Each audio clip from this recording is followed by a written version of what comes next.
Hello, and welcome to the Riff Arcade spin-off show, Let's Plato. I'm your host, Butts, and on this show, I'll break down your favorite games to show you their social, historical, and philosophical themes. Now, I don't have a degree in any of those fields, but I hope you will be inspired to engage with these topics and games for yourself. This is a fan-made project, so any opinions that sneak through are mine and mine alone. So please, sit back, enjoy the episode, and be ready, because spoilers are incoming.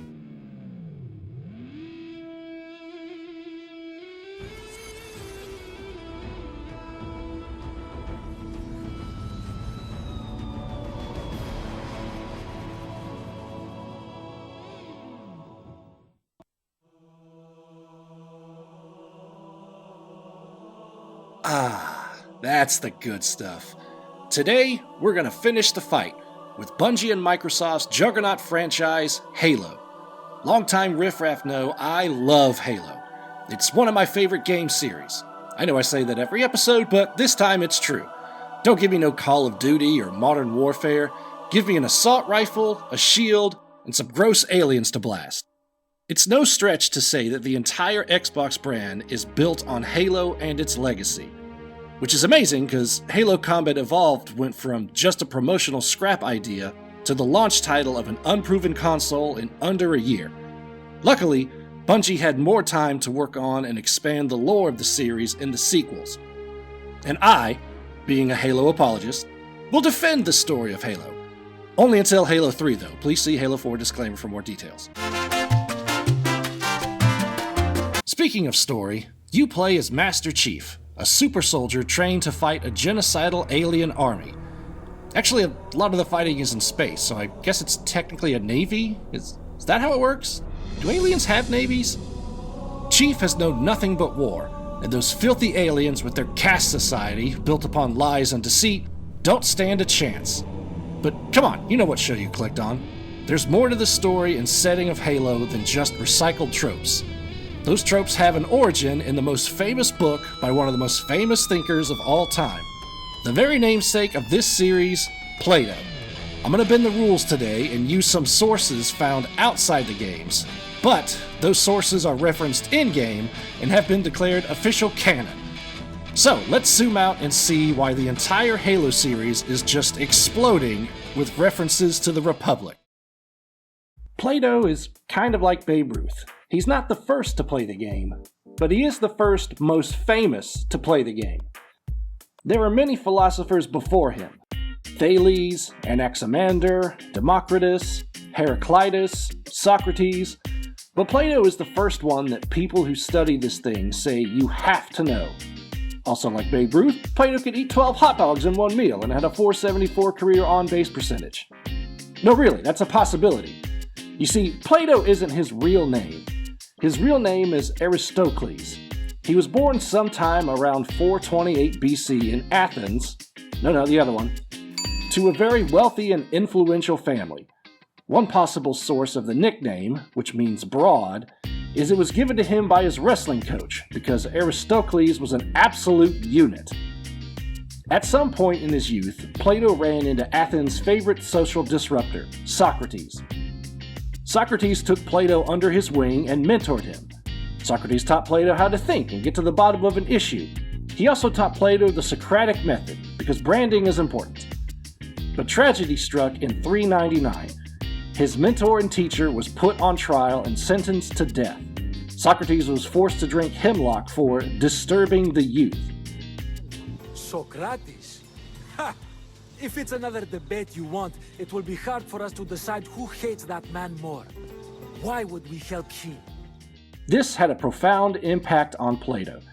He became bitter to the city of his birth and left Athens to backpack around Europe. A very disturbed youth of him. He traveled to Italy, Sicily, and possibly Egypt. He studied with the Pythagoreans, read Zeno of Elea and Parmenides, and probably ate more hot dogs. He came back to Athens and founded his own school, the Academy. The Academy was named after a nearby grove of trees associated with the hero Academus. You could visit the spot today, but there's not much to it. And aside from a few ill-fated trips to Syracuse, the other one, Plato spent the rest of his life at the school he founded. He mentored some guy named Aristotle, whatever. He died sometime around 348 BC. We don't know the cause, but multiple accounts say he passed away in his sleep. One says it was because he partied too hard at a wedding feast the day before, so I'm just going to call it and say the hot dogs probably eventually got to him. Plato's influence cannot be overstated. One philosopher even said that all of European philosophy is just footnotes on Plato. He wrote on a huge variety of topics: art, beauty, justice, the soul, God, ethics, knowledge, politics, poetry, virtue, hot dogs, you name it. And his writings are still easy to read today. Most of his works are just dialogues. Think of them like leaked group chats, just a bunch of dudes sitting around talking. Plato never speaks himself in his writings, but when he wants to portray a certain train of thought or argument, he inserts people he knew into the dialogue. When Plato needs someone to be skeptical, he threw his brother Glaucon in there. When he wants someone to be all talk and no substance, Plato name-drops Thrasymachus, a sophist who lived around Athens. When Plato wants to show proper wisdom and knowledge, he puts the wisest, most logical, most mentally virtuous person Plato knew, Socrates. In fact, there is a debate about which opinions are actually Plato's and which are from his teacher. What are those opinions? I'm glad you asked. Plato's most famous work, The Republic, is trying to answer one question: is it better to be a just person or not? We've all seen people break the rules and get ahead in life, so why shouldn't you? Socrates and his crew are going to try to answer that. And the way they do it couldn't be simpler. First, they imagine the ideal city, then they study the people in that city, then they narrow it down to the individual, then come to a conclusion. Simple, elegant. Just play City Builder, then The Sims. The Republic starts at a rager party. Sweet. Party winds down, everyone else leaves, and the homies are just chilling. It's like those lawn chair conversations we all had growing up. Plato writes that Socrates says that, I can see this is going to get confusing, so I'm just going to say Plato says. First, we need to imagine the ideal city. Cool, a blank slate. We can do whatever will work best for the caste system. We need to divide the population of the city. People making decisions will be rulers, people in charge of the enforcement and defense will be guardians, and people who make stuff will be workers.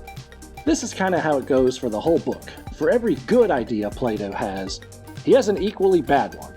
Free education, but state censorship. Free preventative healthcare, no healthcare beyond that. Gender equality, state-sponsored eugenics. Jobs based on skill and interest, zero social mobility. Plato is going to defend all this by saying that the city only works when everyone is performing the role they are meant for. When everyone is in their proper station, the city works great and fires on all cylinders. Plato justifies this by saying the city as a whole reflects the inner workings of the individual. The rulers represent our reason, seeking truth. The guardians are like our spirit, seeking honor and adhering to core values. The workers are like our appetites, wanting sex and food and pleasure. The city only works if everyone stays in their lane. And that is how Plato defines justice, everything working in harmony. But when the cobbler or any other man whom nature designed to be a traitor attempts to force his way into the class of warriors, or a warrior into that of legislator and guardians, for which he is unfitted, and either to take the implements or the duties of the other, then I think you will agree with me in saying that this interchange and this meddling of one with another is the ruin of the state. Seeing then, I said, that there are three distinct classes, any meddling with one another, or the change of one into another, is the greatest harm to the state, and may be most justly termed evil-doing. This then is injustice. And on the other hand, when the traitor, the auxiliary, and the guardian each do their own business, that is justice, and will make the city just. To keep things running smoothly, you have to lie to the populace. But It's called the noble lie. So that's good.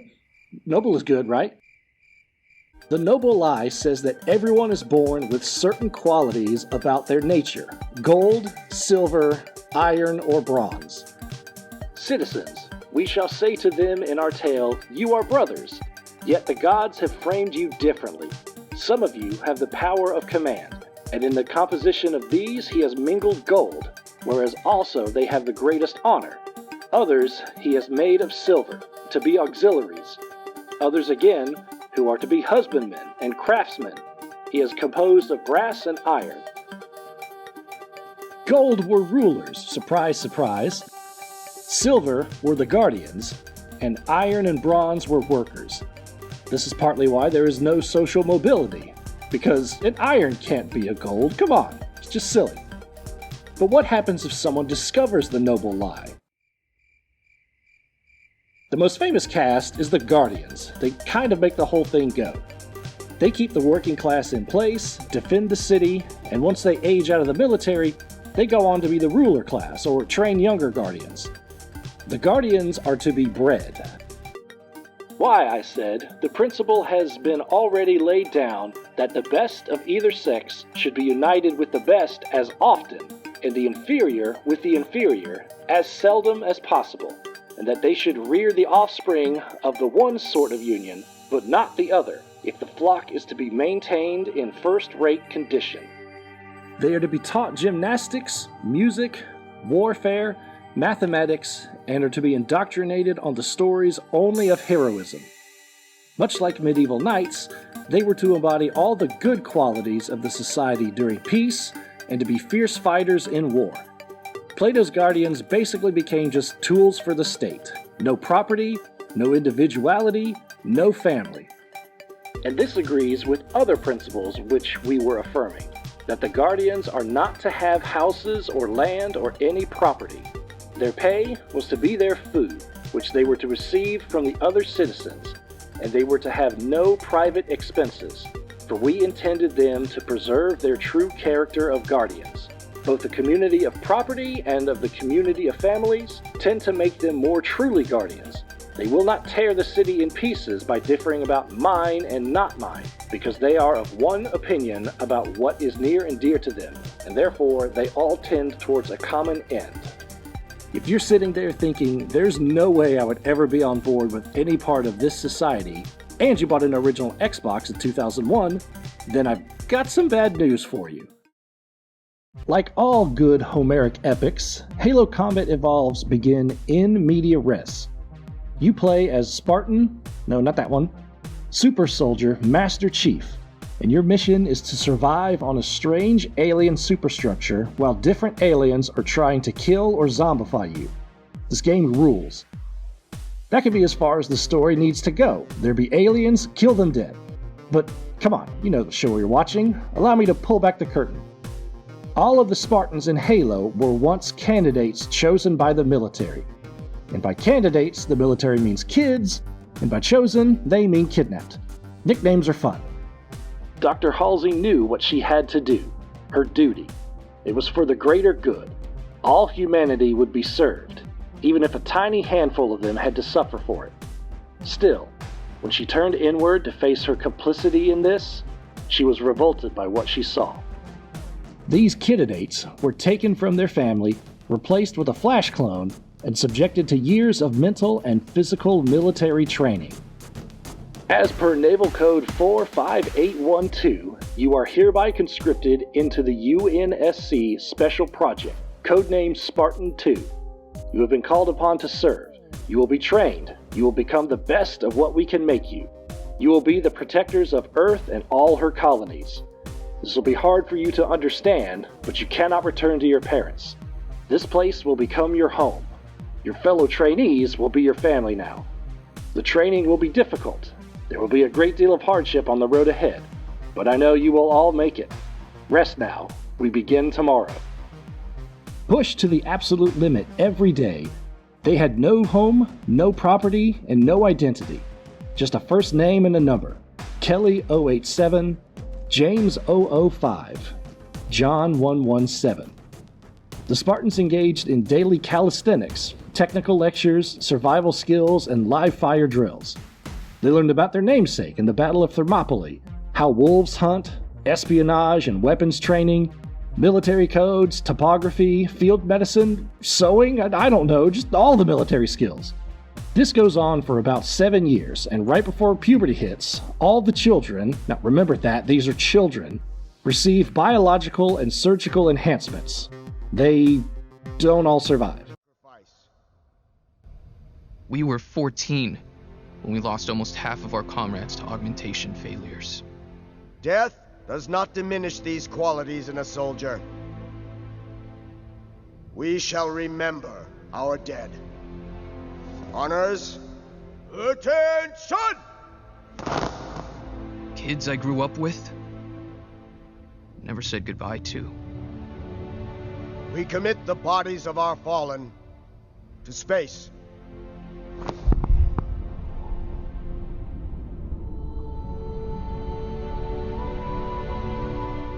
But many do, and go on to become the amazing super soldiers they were promised to be. They could lift 3 times their body weight, run up to 35 miles an hour, fight at peak performance for hours at a time, could practically see in the dark, and had enhanced reaction time and virtually unbreakable bones. They got sweet new armors and were given a gun and told to Stand back, Marines! Let the chief show you how it's done!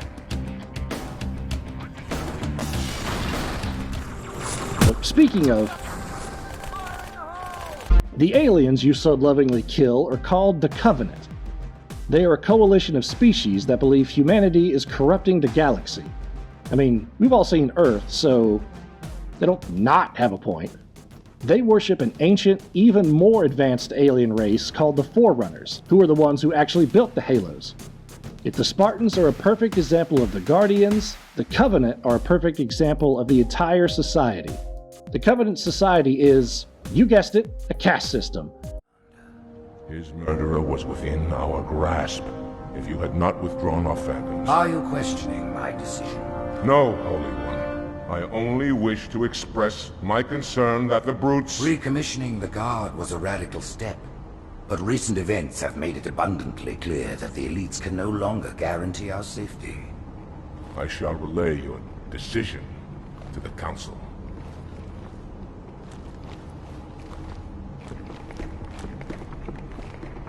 Politics, how tiresome. Their society is even held together by a noble lie. The head prophet knows the humans aren't their enemy, but to keep his power, he keeps the lie going. The hierarchs will be pleased. Icon is my responsibility. Was your responsibility. Now it is mine. A bloody fate awaits you and the rest of your incompetent race. And I, Tartarus, chieftain of the brutes, will send you to it. And the prophets learn of this, that they will take your head when they learn. Fool. They ordered me to do it.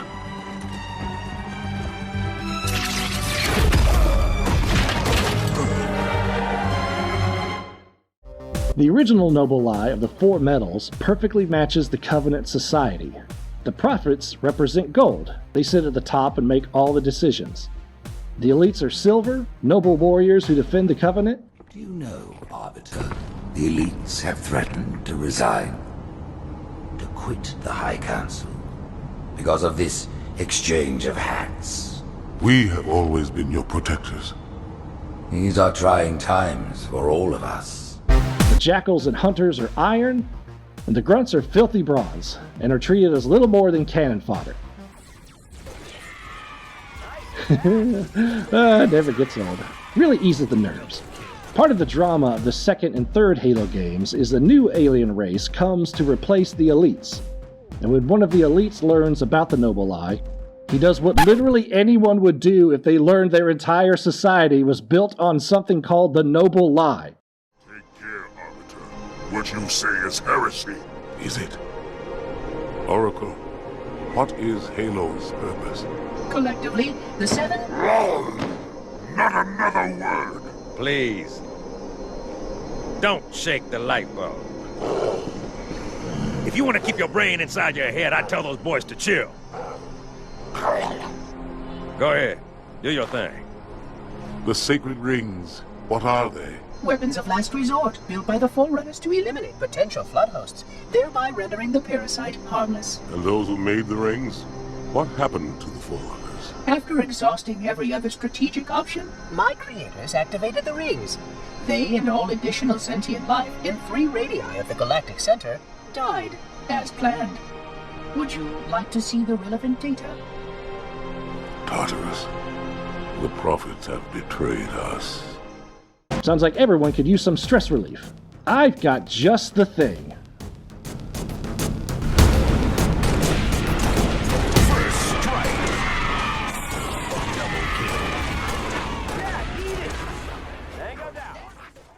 Halo does what I think is unique about video games. Give the player first-hand experience. Instead of just watching the Spartans fight, you are the Spartans. The action happens to you. Why does this mashup of Plato and Halo work so well? The fact that the games take place while humanity is fighting with its back to the wall is one part of it. Humans, your destruction is the will of the gods, and we are their instrument. You get to do the fighting. It's your back against the wall. The first 3 Halo games are about war. War for survival. The human race faces extinction. It's outclassed and outmatched. We needed anything to help turn the tide of the war. Under the threat of extinction, any alternative was preferable. But was it? Does the threat of annihilation really justify what the Spartans went through? Does Plato City sound like a good place to live? I mean, yeah, we would all be safe and have jobs, but is it worth it? There are infinite ways to interpret the Republic, but my take? I think, yeah, the city probably would work for a time, but you've turned the people into cogs to keep the city running. The people would exist for the society, not the other way around. Lying to the populace, keeping them in strict classes, citywide indoctrination, it sounds awful. I think it's better to be a certain type of people with an expiration date than to go on forever without your humanity. The Republic was written so long ago that it's hard for modern people to think how it could be applicable today. But Plato's challenge is to confront how we should live. Does the ends justify the means apply to an entire society? The world today is filled with so much social upheaval. It will always be a fight to make a more just society. But how we fight is just as important. It is a fight worth finishing.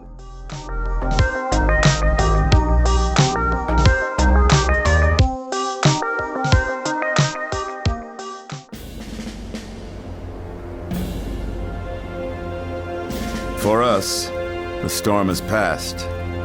The war is over. But let us never forget those who journeyed into the howling dark and did not return.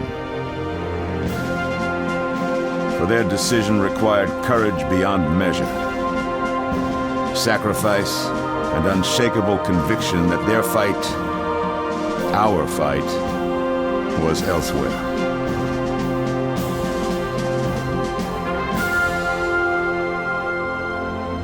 As we start to rebuild, this hillside will remain barren, a memorial to heroes fallen. They ennobled all of us, and they shall not be forgotten.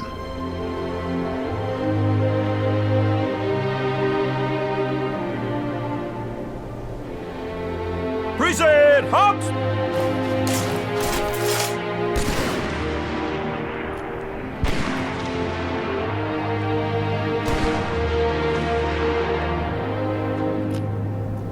I remember how this war started, what your kind did to mine.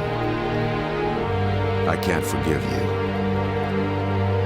but you have my thanks for standing by him to the end. Hard to believe he's dead. Were it so easy,